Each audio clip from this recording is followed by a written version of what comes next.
Білім ғасырында жаңаша білім беру, табысқа жетудің жаңа жолын көрсету десек, мектеп басшысы мен мұғалімге қойылып отырған заман талабы тәуелсіз еліміздің алдында тұрған басты міндеттерінің бірі білімді де білікті ұрпақ тәрбиелеу екені анық. Мұғалімнің жұмыс істеуіне шығармашылық жағдай жасай отырып, оқушылардың білім деңгейін көтеруде, мектептің басқару жүйесін дұрыс ұйымдастыру мектеп басшысына тікелей байланысты. Білікті басшыны табысқа жетелейтін басты күш ол әрбір білікті маман иесінің жеткен жетістіктері, әрбір шәкірттің бағындырған білім шыңы және мектептің алдына қойған нық жоспары деп білемін. Халықтың кемеліне келіп өркендеп өсу үшін ең алдымен азаттық пен білім керек деп, білім туралы даналардың айтқан сөздеріндей жылдам өзгеретін әлем ақпаратты қабылдаудың жаңа түрлері қарыштап дамып келеді.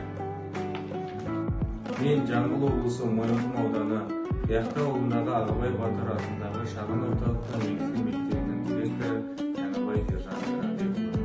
2022-2023 оқу жылынан бері осы білім ордасында басшылық қызметін атқарып келемін. Биылғы 2024-2025 оқу жылында мектебіміздің әдістемелік тақырыбы оқытудың белсенді әдістері арқылы функционалды сауаттылығын арттыру, ұлттық және жалпы адамзаттық құндылықтар негізінде тәрбиелеу. 2024-2025 оқу жылындағы мектептің жалпы сапалық құрамына келетін болсақ, педагог қызметкерлердің саны 17.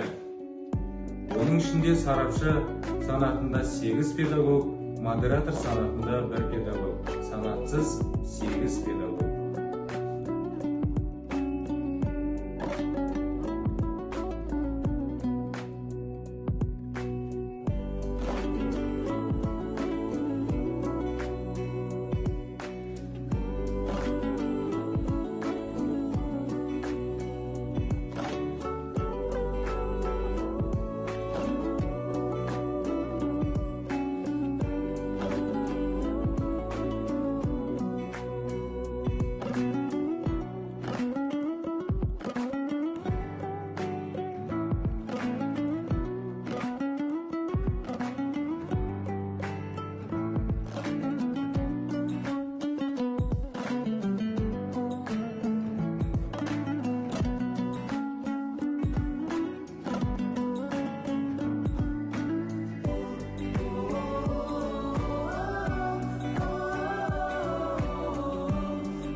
Қайырлы таң, бүгінгі күндеріңізге сәттілік тілеймін. Бүгінгі 5 қазан ұстаздар мерекесі құтты болсын. Шәкірттеріне мейірім шуағын төгіп, шыншылдығы мен өнеге бере білген, жаны жомарт, пейілі дархан ұстаздарымыз барлық құрметке лайық. Ғажайып дүниенің сырын ұқтырып, үлкен өмірге ақжол тілеп аттандырған ұстаздарымызға мәңгі тағзым етеміз. Ұстаздарымызға арналған ән шашуымызды қабыл алыңыздар.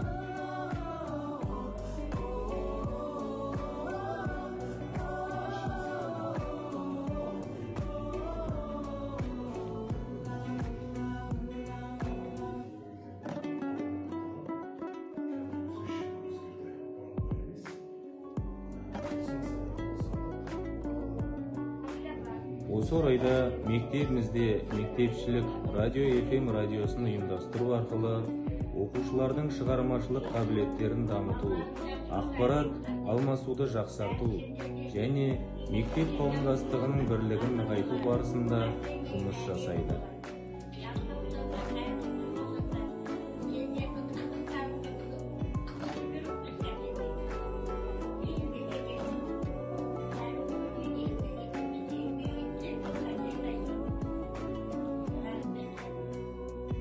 Адал жас өрен жобасы аясында оқушыларды әртүрлі мамандыққа деген қызығушылығын арттыру және еңбекқорлық идеясы бойынша құндылықтарды бойларына дарыту мақсатында жылыжай ұйымдастырылған.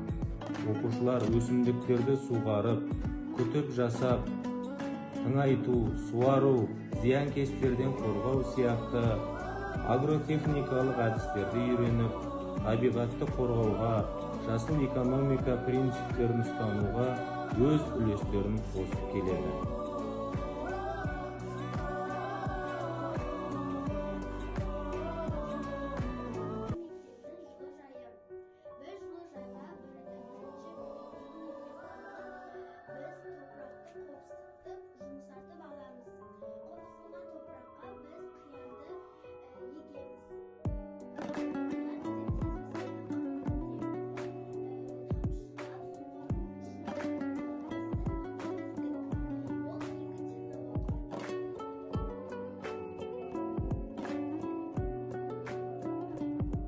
Синема бар мектеп ішінде арнайы жабдықталған кинотеатр залы. Онда оқушыларға тәрбиелік, танымдық және мәдени бағдарламалар көрсетіледі. Бұл зал оқу процесін жандандыру, оқушылардың ой-өрісін кеңейту және бос уақытта тиімді ұйымдастыру мақсатында пайда болады.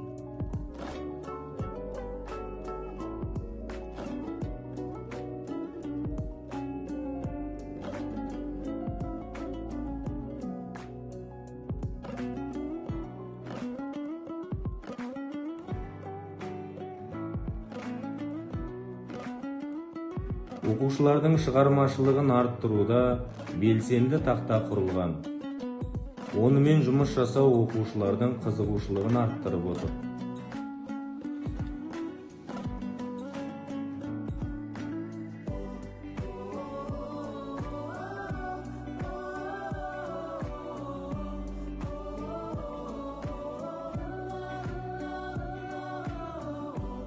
Саусақ терапиясымен жұмыс жасайды. Оқушылардың қызығушылығын арттырып отырған саусақ терапиясымен жұмыс жасау арқылы оқушылардың ойлау, есте сақтау, зейін және сөйлеу дағдылары қалыптасады.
Даналық мектебі жобасы бойынша мектебімізде ата өсиеті, әже даналығы, аға қамқоры, жеңгелер кеңесі құрылып, ұлттық құндылықтарға тәрбиелейтін бірқатар іс-шаралар өтуде. Әжелер клубы оқушылармен құрақ көрпенің пайдасы, маңыздылығы, ұлттық құндылығымыздың сипаты жөнінде түсіндіріп, қыз балаларды құрақ құрауға, іскер болуға баулу бойынша жұмыстар атқарып отыр.